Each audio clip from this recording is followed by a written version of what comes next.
আসসালামু আলাইকুম, সকলকেই ওয়েলকাম করতেছি আজকের আরও একটি নতুন ভিডিওতে। আজকে আসলে দেখার চেষ্টা করব প্রথম মেরিটের পর কতগুলো আসন কোন বিশ্ববিদ্যালয়ে ফাঁকা রয়েছে। এটা আসলে আমরা তুলনা করে দেখব 23 সাল এবং 24 সালে আসন সংখ্যা ফাঁকার যে অনুপাতটা এটা কত এবং ওয়েটিং কত দূর যেতে পারে, তাহলে আসলে স্পষ্ট ধারণা পাওয়া যাবে। যেমন হচ্ছে 23 সালে দেখা যায় যে আপনার সাস্টের সিট ফাঁকা রয়েছে 542টি এবং 24 সালে ফাঁকা রয়েছে 348টি। জগন্নাথ বিশ্ববিদ্যালয়ে 23 সালে ফাঁকা ছিল 903টি আর 24 সালে ফাঁকা রয়েছে 378টি। তারপর হচ্ছে কুমিল্লাতে 413টি ছিল গতবার, এবার হচ্ছে মাত্র 72টি। ইসলামী বিশ্ববিদ্যালয়ভাবে স্পষ্ট না, গতবার 600+ ছিল, এবার খুবই কম। বেগম রোকেয়া তুলনামূলক কমছে, কাজী নজরুলের তুলনামূলক কমছে। কিশোরগঞ্জ যেটা বঙ্গবন্ধু বিজ্ঞান প্রযুক্তি বিশ্ববিদ্যালয়, বঙ্গবন্ধু শেখ মুজিবুর রহমান বিশ্ববিদ্যালয়, সেটা 17টা সিট মাত্র ফাঁকা রয়েছে। আপনার হাজীদানের ওরকম স্পষ্ট ধারণা পাওয়া যায়নি এবছর কতগুলো সিট ফাঁকা রয়েছে। তারপর হচ্ছে যে নোয়াখালীতে গত বছর ফাঁকা ছিল আপনার 234টি, এবার ফাঁকা আছে মাত্র 113টা। রবীন্দ্র বিশ্ববিদ্যালয় মাত্র ফাঁকা আছে 8টা। তারপর হচ্ছে যে আপনার বরিশাল বিশ্ববিদ্যালয় ফাঁকা আছে এবার আছে মাত্র 89টা, গত বছর ফাঁকা ছিল আপনার 529টা। মাওলানা ভাসানীতে এবার ফাঁকা আছে মাত্র 55টা। অর্থাৎ এটা দেখা যাচ্ছে যে গত বছরের তুলনায় এবছর আসন সংখ্যা ফাঁকার অনুপাতটা খুবই কম।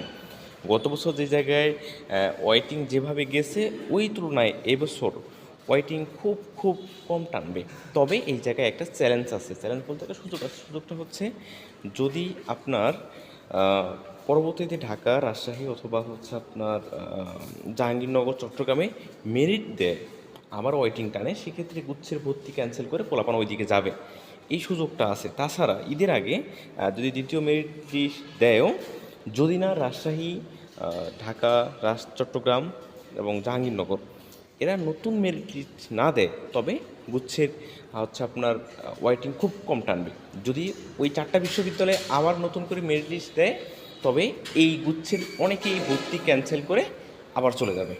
সেক্ষেত্রে আপনার হচ্ছে যে তৃতীয় মেরিটে গিয়ে বেশ কিছু আসন ফাঁকা হওয়ার একটা চান্স আছে, দ্বিতীয় মেরিটে নাই। কারণ হচ্ছে দ্বিতীয় মেরিটে ওই বড় বিশ্ববিদ্যালয়গুলো, ওই 4টি বিশ্ববিদ্যালয় আসলে মেরিট লিস্ট দেওয়ার সম্ভাবনা খুবই কম। যদিও হচ্ছে যে গতকাল হচ্ছে রাজশাহী সি ইউনিটের 5ম মেরিট লিস্ট প্রকাশ করছে। এখন যদি ঢাকা এবং হচ্ছে চট্টগ্রাম, রাজশাহী মেরিট লিস্ট দেয়, তবে গুচ্ছের পোলাপান ভর্তি ক্যান্সেল করে ওইদিকে যাবে, তাছাড়া যাওয়ার চান্স খুবই কম।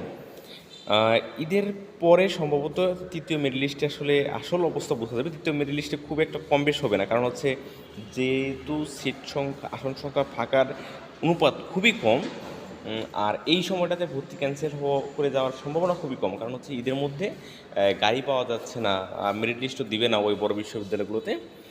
আর যদি দ্বিতীয় মেরিট লিস্ট ঈদের আগে না দেয় তাহলেই ভালো হবে, দিলে ঝামেলা। যদি দ্বিতীয় মেরিট লিস্ট ঈদের আগে দেয় তাহলে বড় একটা ঝামেলা তৈরি হবে। আর যদি ঈদের পরে দেয় তাহলে খুব হচ্ছে স্মুথলি কাজটা হবে, এর মধ্যে অনেকেই ভর্তি ক্যান্সেল করে বিভিন্ন জায়গায় চলে যাবে। তাই হচ্ছে যে দ্বিতীয় মেরিট লিস্ট দিলেই চান্স হয়ে যাবে, এই বিষয়টি কম না। দ্বিতীয় মেরিট লিস্টটা একটু দেরি করে দেখ, আর একটু বড় বিশ্ববিদ্যালয়গুলোতে হচ্ছে যে কী অবস্থা হচ্ছে এটা দেখা যাক। তো আসলে তবে এটা স্পষ্ট যে গত বছর যেভাবে ওয়েটিং যত দূর টানছে এবার তার অনেক কম টানবে। এটা হচ্ছে যে আমাদের প্রেডিক্ট ছিল অনেকেরই যে হ্যাঁ গত বছর হচ্ছে যে 24,000 গেছে, 28,000 গেছে, এবার ওর 20,000+ যাবে। সায়েন্সের ক্ষেত্রে, মানবিকের ক্ষেত্রে 8,000 গেছে, এবার হচ্ছে যে 57,000 যাবে, কিন্তু এবার এত দূরে যাবে না।